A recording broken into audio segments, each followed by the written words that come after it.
Gravitational क्या होती है? पहले वैल्यू जान लो। सिंबल क्या है? U।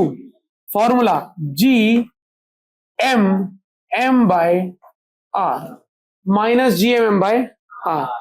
भैया कैसे फॉर्मूला कैसे मतलब डिराइव हुआ? डिराइव करा देता हूं, लेकिन पहले जान लो फॉर्मूले का मायने क्या है, इंपॉर्टेंस क्या। अर्थ है, मान लो या कोई बड़ा मास है, अर्थ के सेंटर से आर दूरी पर अगर कोई स्मॉल एम मास पड़ा है, क्या पड़ा है? तो अर्थ और उसके बीच में एक एनर्जी होगी। अर्थ और उसके बीच में एक होगी, नहीं होगी? क्या लगता है कि अगर दोनों अट्रैक्ट कर रहे हैं और आपने पकड़ रखा है तो पास नहीं जाएंगे, लेकिन जैसे ही आप छोड़ोगे जाएंगे नहीं जाएंगे? तो ये छोड़ने पर पास जा रहे हैं, मतलब इनकी एनर्जी थी जो छोड़ते ही किसी में कन्वर्ट हो गई, काइनेटिक में, पर पहले किस रूप में थी? पोटेंशियल। तो उस एनर्जी को बोलते हैं ग्रेविटेशनल पोटेंशियल। ये जो आप यहां से बॉल को छोड़ते हो और वो नीचे जाती है, अर्थ और बॉल आपस में क्या करते हैं? अट्रैक्शन। तो बॉल को छोड़ा तो अर्थ और बॉल आपस में अट्रैक्ट करने लग गए एकदम से, मतलब बॉल और अर्थ के बीच में पहले से कुछ एनर्जी थी, जिसे आप बचपन में पोटेंशियल एनर्जी बोलते थे। उसका असली नाम क्या होता है? ग्रेविटेशनल पोटेंशियल, जिसका एक शॉर्ट सा, ट्रिकी सा, गलत सा फॉर्मूला तुमने याद किया हुआ है, mgh। वो अर्थ के पास पास सही है, अर्थ से थोड़ा दूर मतलब 1-2 किलोमीटर ऊपर चला गया ऑब्जेक्ट तो mgh सही नहीं बैठता। mgh बस अर्थ के बहुत पास अगर कोई ऑब्जेक्ट है तो, और h हाइट पर है अर्थ के सरफेस से, तो mgh अच्छा है, वरना एग्जैक्ट फॉर्मूला कुछ और है। ये exact formula gmm by r, earth का मास, उस ऑब्जेक्ट का मास और दोनों के सेंटर के बीच की दूरी, माइनस gmm बाय r। ये होता है पोटेंशियल एनर्जी का फॉर्मूला। दुनिया में जब भी कभी दो ऑब्जेक्ट आपस में अट्रैक्ट करते हैं, आपस में, तो भैया पता कैसे चलता है वो अट्रैक्ट कर रहे हैं, रिपेल कर रहे हैं?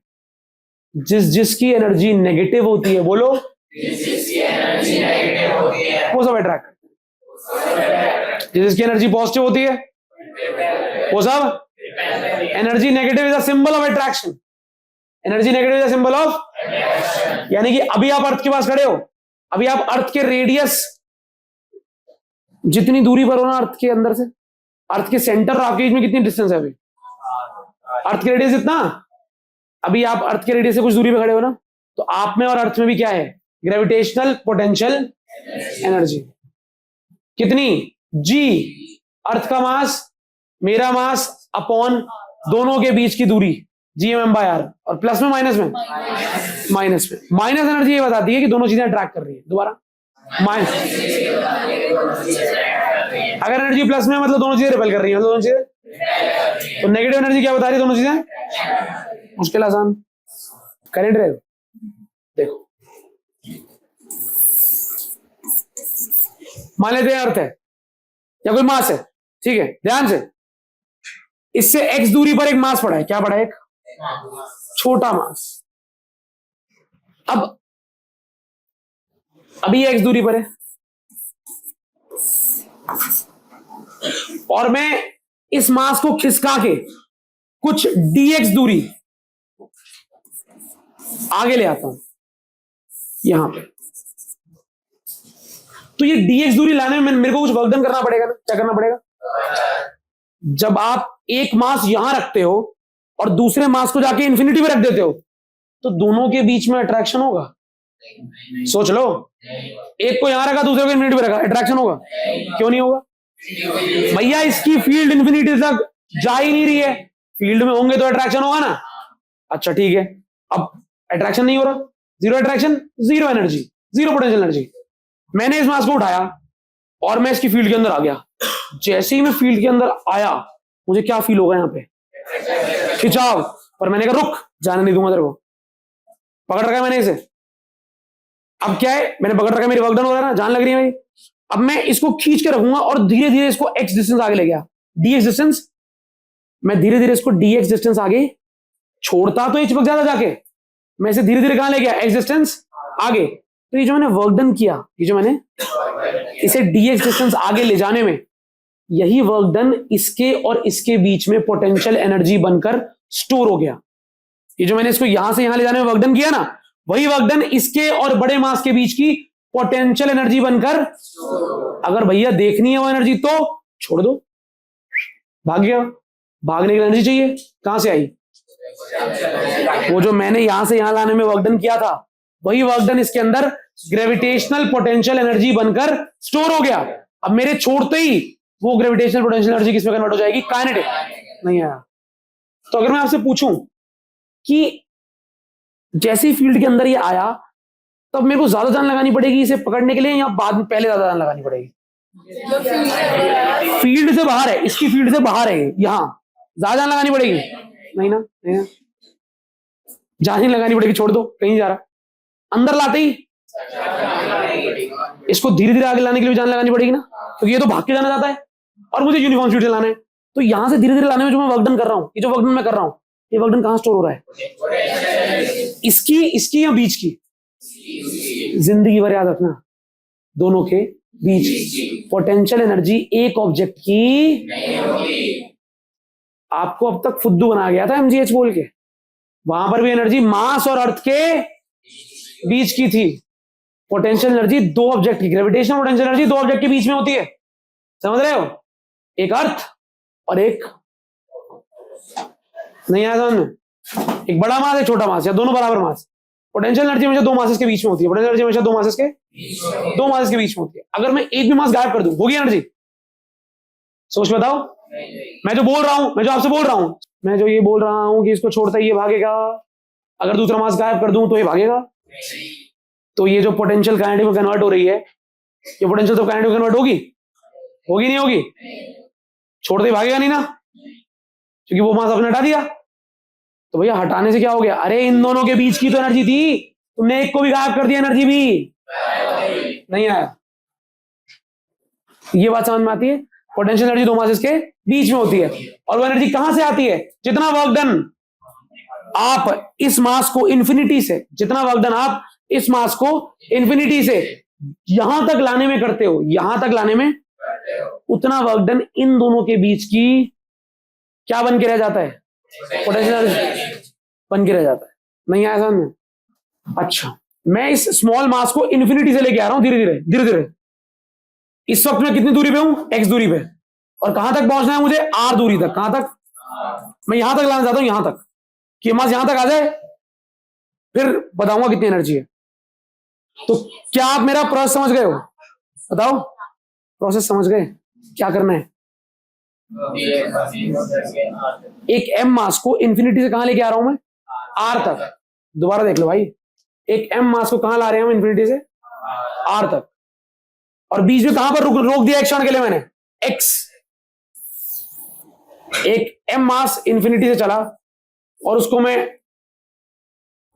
लेकर आ रहा हूं कहां तक? सेंटर।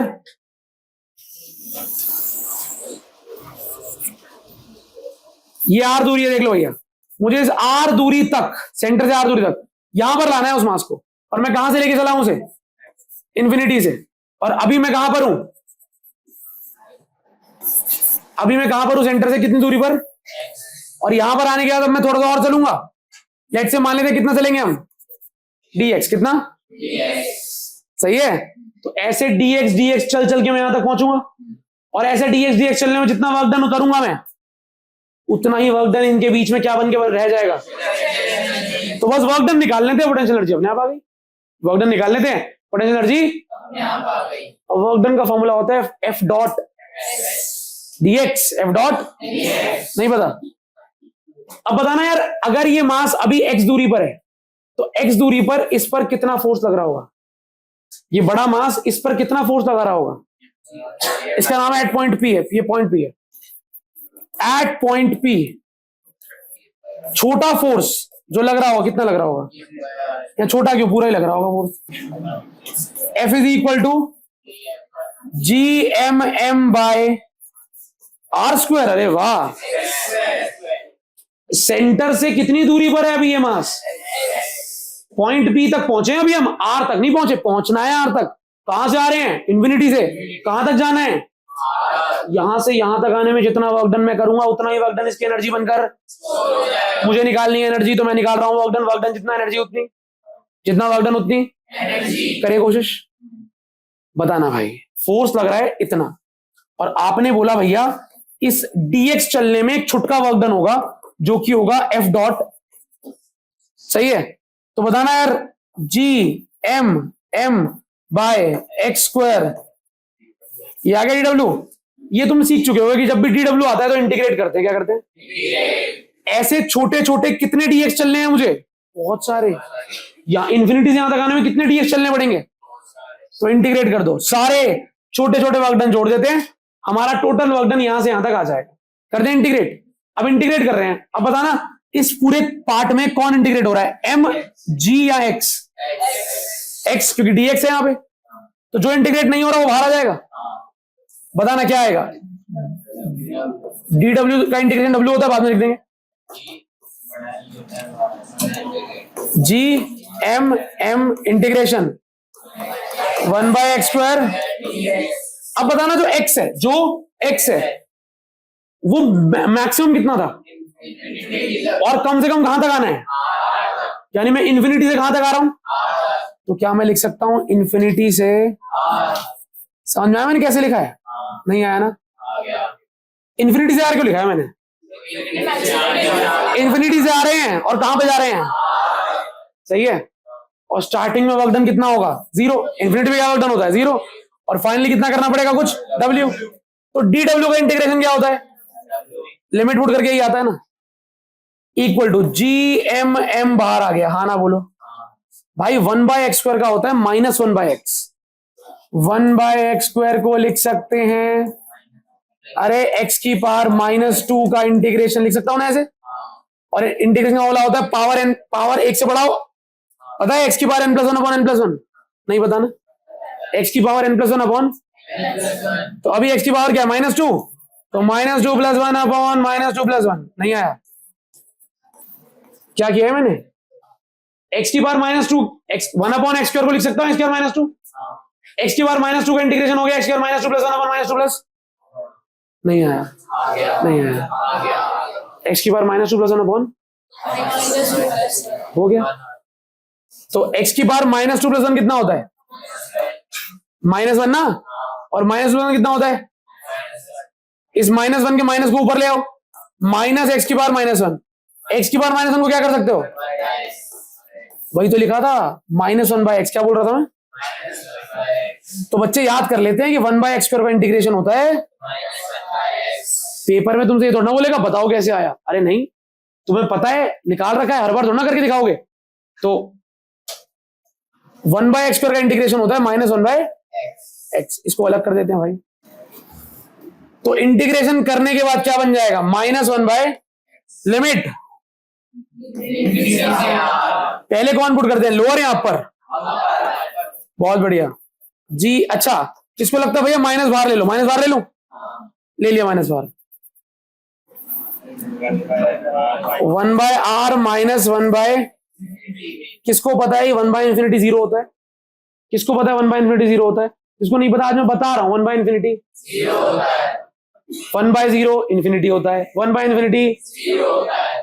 तो भाई वर्क डन आ गया -GM M, ये 0 हो जाएगा। अपॉन में क्या आएगा? जादुई फॉर्मूला आ चुका है, -GM/। ये वर्क डन किसने किया? मैंने किया, मैं लेके आया था। किसने किया वर्क डन? तो मेरा वर्क डन बन गया उसकी एनर्जी, समझ रहे हो? तो यही आपका, ये पहले मैं ये फालतू का डायग्राम मिटा दूं यार, ये जो मेरा वर्क डन है यही बन गई उसकी एनर्जी। तो लास्ट में अगर मैं इसे कंक्लूड करूं तो कंक्लूजन क्या होगा लास्ट में? Work done is equal to U is equal to -GM/। आया नहीं आया ये बताओ? समझ में आ गया? श्योर?